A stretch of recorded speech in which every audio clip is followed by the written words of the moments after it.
Kubufakazi bakho ukuthi wena-ke wayephenya-ke icala lelo lakwaNongoma 163/10/2018 nokuthi-ke uBongani Ntanzi kwakungasiyena umsolwa akaze nkosenkantolo abe uyena. Okay.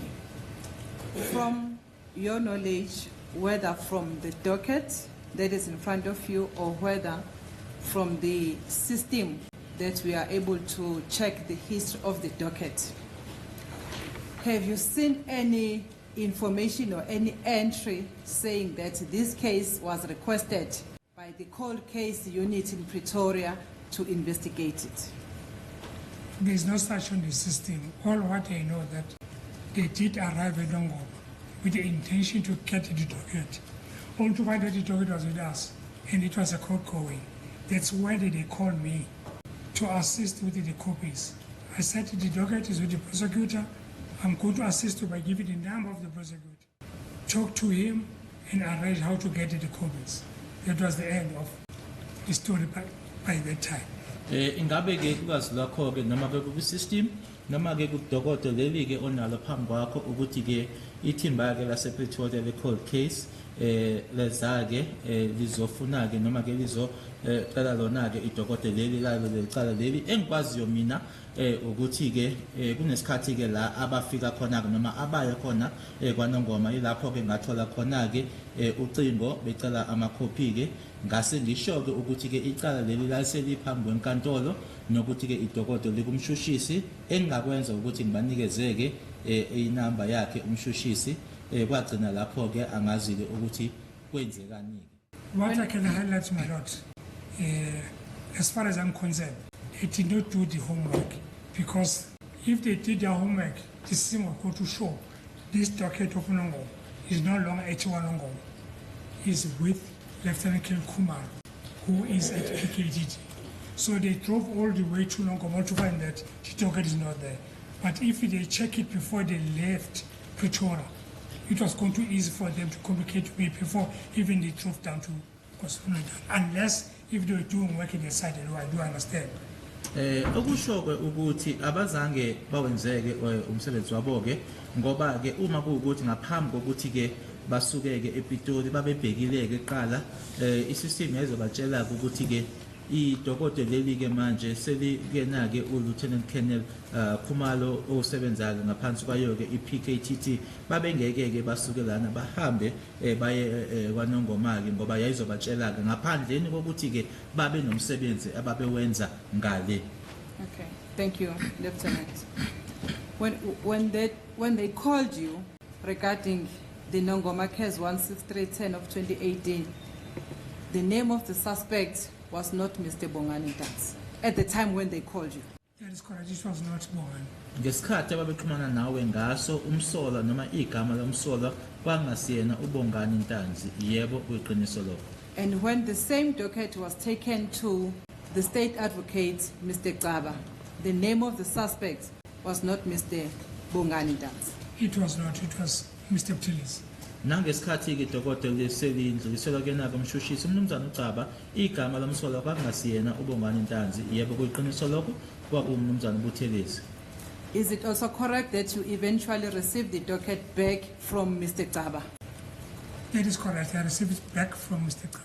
Kuyiqiniso ukuthi ke wase kamuva ke uthola ke noma libuyela kuwena ke idokodo libuya kuyena umnumzana uCaba, yebo kuyiqiniso. Did it come back with the name of the suspect as Bongani Ntanzi when it came back from the prosecutor now? Coming back from prosecutor, it was still bearing the name of Mr. Ptilis, not Ntanzi. Uma selibuya ke kuyena umshushisi umnumzana uCaba ingabe selibuya ke manje linegama lomsola elubongani Ntanzi cha lesabuya ke linaleli yagama likamnumzana uButhelezi hayi uNtanzi. Okay. Do you know when that docket was closed? By me? No, it may not be finalized. Finalized, yes. It was finalized on the 25th of March 2022. Uma ngabe selivala ke kuqedwa ke ngale dokodo kwange 25 zika March 2022. And what were the results that are endorsed outside in that docket? If you the can just... accuser was found guilty as charged. Lapho ke umsolwa walahlwa ke amaqala la ayiwathwesiwe. And that person who was convicted under this case is Bongani Ntanzi? No, under Mr. Ptilis. Ingabe umuntu loyo ke owalahlwa amacala ke phansi kwayo le number lena ke kwakumnumzana uNtanzi cha kwakuyibuthelezi. You also testified that the two dockets were consolidated. The Nongoma case 163/10/2018 and Nongoma 410/12 of 2016. This is correct, my lord. Kushilo ukuthi la madokoda amabili asehlanganiswa ke uNongoma 163/10/2018 kanye noNongoma 410/12/2016 yebo kuyiqiniso lokho. So it means when they were consolidated before trial. That is correct, my lord. Ngabe okusho ukuthi ke uma kwenziwa lokho kwenziwa ngaphambi kokuqulwa kwecala yebo kuyiqiniso lokho ngosenkantolo. When the Nongoma case 163/10/2018 was finalized, was also Nongoma 410/12/2016 finalized? That is correct, my lord. Uma ngabe sekuqedwa ke ngecala leli ke noma ke sekuphothulwa ke icala leli u163/10/2018 kusho ukuthi ke naleli ke u410/12/2016 nale ke laphothulwa yebo ngosenkantolo. Do you know what were the results? Only the first one, 410. 410. Yes, I do know. Can you tell the court? The first count, there were 11 counts in total, but the first count was life imprisonment.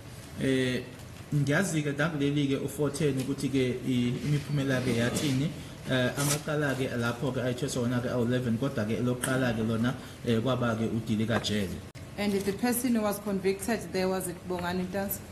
No, it was not Mr. Ntanzi, it was Mr. Buthelezi. Umuntu ke lapho walahlwa ke icala bangasiyena uBongani Ntanzi kwakumnumzana uButhelezi. So it means both of them, as they were consolidated, but they were also finalized.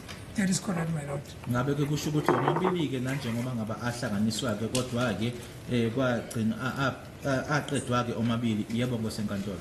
Okay. I've heard there is a notice of right that has been read in this court, and we have also been referred to the OB entry wherein Mr. Ntanzi was detained under Nongoma case 163/10 of 2018. Yes, I saw that. Ngizwile ke lana ke kunephepha ke lamalungelo elifundiwe ikhona ke neOB efundiwe ke lana la umnumzana uNtanzi awayevalelwe khona ke ngaphansi kwakhe 163/10/2018. So it means Mr. Ntanzi was detained under the case that was not investigated by Mr. Mokhane. That is correct.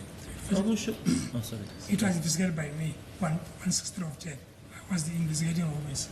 Okusho ukuthi ke lana ke umnumzana uNtanzi wayevalelwe ke icala ke elalingaphenywa uyena uMokhane yebo imina ke umuntu wayephenya 163/10/2018. But for me, that doesn't make sense. How would Mokhane know the case number? Are you with me? I don't know. Hello? I don't know, my lord. Just tell No, the- no, I'm just saying, common sense tells me. He- Wait. Gininda was here. When we were dealing with confessions and what have you, one of the allegations was that this case involved the Buthelezi brothers. Do you remember that evidence? Yes, my lord. You remember? Yeah. Take it from there. You'll see the pieces. So Yes. for me, with my experience, I'm sorry to brag. I'm so surprised that there is a person called Buthelezi in Nongoma. When I followed the case, how it was unfolding, that there were two Buthelezis, and one was said to be in prison. And when the Guineans went there, they found that that person is dead, etc., etc., etc. That's how you go about the investigation. So it's like these guys were chasing a non-existent human being. Beninda went to the airport, they went to Natal, etc., etc. So you can take it from there. Yes, my lord, the problem is that here, the person is arrested and is detained on the case that does not exist. And then the court is asking me from where Mokhane gets that case number. That's what we're trying to show the court, that No, fine, Mokhane yeah. No, you're fabricated the evidence. my You are right, because you are busy with the case of not Ntanzi, of Senzo. You are busy with the case of Senzo. And the epithets of the so-called Buthelezi brothers, they emanate from that case, as far as I was following the evidence. And Or we can ask and the my brothers lord, the case that they referred this court to It's a false case. It does not exist. That's Okay, what fine. we are trying Okay, to establish. You've heard with me. this You've witness. heard me. Yes. You're fine. That's what we are clarifying with this witness, my lord, to say that case that Mohane referred this court to, whether it's for Buthelezi and Buthelezi, it's a false case that Oh. does not exist. Okay. That's what this witness is telling this court. You never said it's a false case. It's a false case. It does not exist, my lord. It may not be just registered. Just educate my brother here, my sister. Do you know whether it exists or not? There's only one case that exists is this one. Registered. Registered. That's the Yes. word we should use. Yes. Not exist, because Registered. you can't vouch to the existence of that case. I'm sorry, my lord. The case that's obviously is only That's this. language for you. But the case cannot exist if it's not registered in the system of the SAPS, my lord. Oh. This one that Mohane referred to does not appear anywhere in the system of the And SAPS. consequently doesn't exist. It doesn't exist. Fine. Let's not be shy to say No, that. fine. Let's not protect the evidence, my lord. I'm not, please. It Aye. does. It does not exist, You know my what? lord. I'm 8 years old, okay? Yes, my lord. I'm older than your father. Yes, my lord. Yes, And I please treat me understand. with respect. I'm Okay, treating with respect, Fine. but let's Okay, just go on. Go let's on. speak the facts, my lord. This case that Mohane referred this court to does not exist. Whether it's difficult to swallow that, but it's the truth that exists in this case.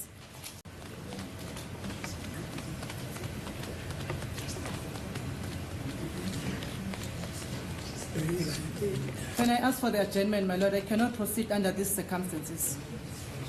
I've been distracted. I need to cool down myself. Yeah, you can go out and cool down. I'm not getting I anywhere. can't proceed today, my lord. No, fine. No problem. Yeah. When do you want us I'll to proceed adjourn tomorrow. Yes. Are you available, sir, tomorrow? I'll try to arrange, make the arrangement with my principal Hello? because I'm going to arrange the arrangement with my principal because I was here for 1 day. For 1 day only. If 1 day only, I was not aware that it will be rolled over to tomorrow. Okay. So what do we do? But if the court needs me, there's no way. I'm going to tell my principal that tomorrow I'm needed also. So I'm going to sleep over and then come back tomorrow. Are you also going to work tomorrow?